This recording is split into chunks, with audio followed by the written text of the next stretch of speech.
विज्ञान हमें सोचने की नई दिशा देता है, तकनीक उसे साकार करती है और नवाचार उसे समाज तक पहुंचाता है।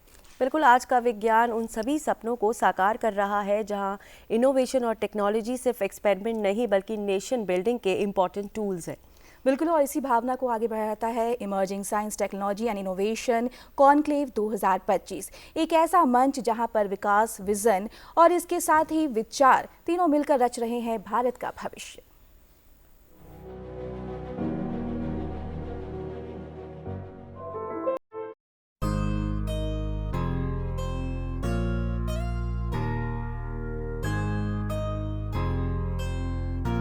भारत मंडपम का विशाल हॉल, जहां एलईडी स्क्रीनों पर चमकते डिजिटल डिस्प्ले, स्टार्टअप्स के स्टॉल्स पर रोबोटिक्स से लेकर एआई संचालित कृषि समाधानों तक सब कुछ। जी हाँ, the emerging science, technology and innovation conclave यानी ESTIC 2025 एक ऐसा आयोजन जो भारत को वैश्विक स्टार्टअप हब बनाने की दिशा में एक मील का पत्थर साबित होगा। 3 से 5 नवंबर 2025 तक नई दिल्ली के भव्य भारत मंडपम में आयोजित ESTIC 2025 3 दिवसीय महाकुंभ ने दुनिया भर के इनोवेटर्स, उद्यमियों और नीति निर्माताओं को एक मंच पर ला खड़ा किया। ये आयोजन न केवल भारत की बढ़ती आर्थिक शक्ति का प्रतीक है, बल्कि मेक इन इंडिया और स्टार्टअप इंडिया जैसी पहलों का उत्सव भी है। ESTIC 2025 की थीम थी इनोवेट फॉर ग्लोबल गुड यानी वैश्विक कल्याण के लिए नवाचार। ESTIC 2025 में 5000 से अधिक प्रतिभागी शामिल हुए। 100 से ज्यादा स्टार्टअप्स ने अपनी तकनीकी प्रदर्शनियां लगाई, जबकि 50 से अधिक अंतर्राष्ट्रीय वक्ताओं ने सत्रों में अपने विचार साझा किए। ESTIC 2025 के उद्घाटन समारोह में उपस्थित मंचासीन अतिथियों ने अपने विचार रखे।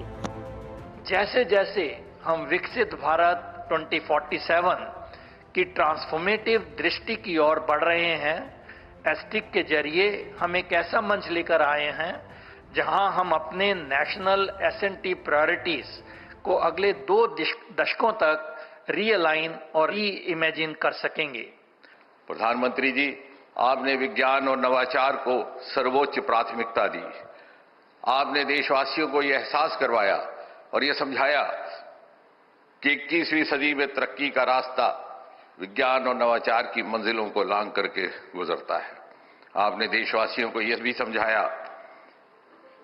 कि विकसित भारत के शिखर पर पहुंचने के लिए लाजिम है हम ग्लोबल बेंचमार्क्स पर पूरा उतरें, हम ग्लोबल स्ट्रेटजीज का पालन करें। और आपने ये भी एहसास करवाया that the age of silos is over. Private और पब्लिक सेक्टर की दूरियां खत्म कर दी गई और whole of government and whole of nation के मंत्र को लेकर के हम आगे बढ़े। और आपने ये भी एहसास करवाया कि हिंदुस्तान की अर्थव्यवस्था में वैल्यू एडिशन के लिए जरूरी है कि हम उन सेक्टर्स पर तवज्जो दें जो अभी तक न पूरी तरह तराशेंगे न तलाशेंगे।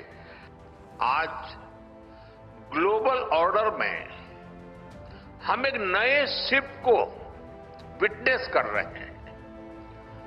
बदलाव की एक गति लीनियर नहीं बल्कि एक्सपोनेंशियल है। इस सोच के साथ आज भारत इमर्जिंग साइंस, टेक्नोलॉजी और इनोवेशन से जुड़े इन सभी एस्पेक्ट को आगे बढ़ा रहा है, उस पर निरंतर फोकस कर रहा है। अब जैसे एक उदाहरण है रिसर्च फंडिंग का। आप सब जय जवान जय किसान के विजन से लंबे अरसे से परिचित रहे हैं। रिसर्च और फोकस करते हुए हमने उसमें जय विज्ञान और जय अनुसंधान भी जोड़ा है। हमने अनुसंधान नेशनल रिसर्च फाउंडेशन बनाया है ताकि हमारी यूनिवर्सिटीज में रिसर्च और इनोवेशन को स्केल अप किया जा सके। इसके साथ साथ हमने रिसर्च डेवलपमेंट इनोवेशन स्कीम भी शुरू की है और इसके लिए 1 लाख करोड़ रुपए की राशि तय की गई है। ESTIC 2025 भारत का एक प्रमुख STI मंच है जो विभिन्न मिनिस्ट्रीज, इनोवेटर्स और ग्लोबल विजनरीज को एक साथ लाता है। भारत अब कॉपी कैट नहीं बल्कि इनोवेटर बनेगा। ESTIC 2025 भारत की युवा ऊर्जा का उत्सव है। ESTIC ने उद्यमियों को वो प्लेटफॉर्म दिया है जहां न केवल वो अपनी कहानी साझा कर सके बल्कि निवेशकों से सीधा जुड़ भी सके।